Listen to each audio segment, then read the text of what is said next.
বিভিন্ন শুধু ঢাকা শহর না, ঢাকা শহর সহ বাংলাদেশের সকল মানুষ, সকল জেলা উপজেলার বহু মানুষ বিদ্যুতের কষ্ট ভোগ করছেন এই মুহূর্তে। কিন্তু এই যে বিদ্যুতের সমস্যা, এই সমস্যা স্বৈরাচার, যে স্বৈরাচারকে এই দেশের মানুষ বিতাড়িত করেছে, তাদের আনপ্ল্যান অপরিকল্পিত পরিকল্পনার জন্য, অপরিকল্পিত বিভিন্ন পদক্ষেপের জন্য আজকে বিদ্যুৎ এবং জ্বালানির এই অবস্থা। প্রিয় ভাই বোনেরা, আপনারা যেহেতু বিএনপিকে নির্বাচিত করেছেন, বিএনপি দেশের মানুষের দল, বিএনপি এদেশের স্বার্থেই কাজ করবে, বিএনপি এদেশের মানুষের স্বার্থে কাজ করবে। আজকে এখানে দাঁড়িয়ে আপনাদের সামনে আমি বলতে চাই, এই আগামী 27 তারিখে আবার জাতীয় সংসদের অধিবেশন শুরু হবে।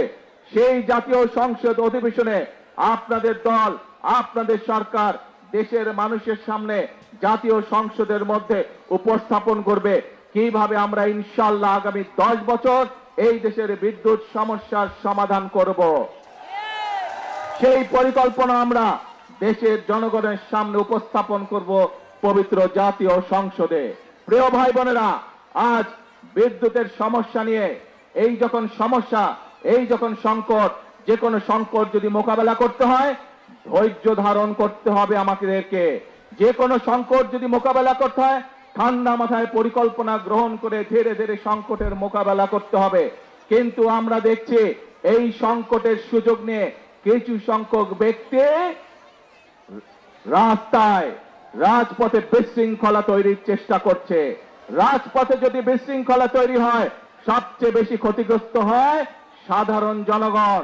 তাদের ব্যবসা বাণিজ্যের ক্ষতিগ্রস্ত হয়, তাদের চাকরি বাকরি ক্ষতিগ্রস্ত হয়, তাদের জীবনযাত্রা ক্ষতিগ্রস্ত হয়, কিন্তু উপকৃত হয় সেই সকল বিশৃঙ্খলাকারী। প্রিয় ভাই বোনেরা, প্রথমেই বক্তব্যের প্রথমেই আমি আপনাদের সামনে বলেছি, আমাদের লক্ষ্য হচ্ছে আগামীতে একটি ওয়েলফেয়ার স্টেট গঠন করা, একটি কল্যাণমুখী রাষ্ট্র গঠন করা, এবং সে কারণে আমরা কি কি পদক্ষেপ গ্রহণ করছি আপনাদের সামনে আমি তুলে ধরেছি। এখানে আপনারা হাজার হাজার মানুষ সমর্থন দিয়ে বলেছেন যে এই পরিকল্পনাগুলো যদি বাস্তবায়িত হয় তাহলে বাংলাদেশের মানুষ উপকৃত হবে, তাই তো নাকি? তাহলে প্রিয় ভাই বোনরা, আজকে এই বক্তব্যের শেষে এসে আপনাদেরকে বলতে চাই, আপনারা যে সমর্থন দিয়েছিলেন 12 ফেব্রুয়ারি নির্বাচনে, সেই সমর্থনের উপরে আপনারা আস্থা ধরে রাখুন। ইনশাআল্লাহ আপনাদের নির্বাচিত দল বাংলাদেশ জাতীয়তাবাদী দল ইনশাআল্লাহ জনগণের জন্য অতীতেও কাজ করেছে, বর্তমানেও কাজ করবে, এবং দেশ এবং জনগণের স্বার্থের বাইরে কোনো কাজ করবে না।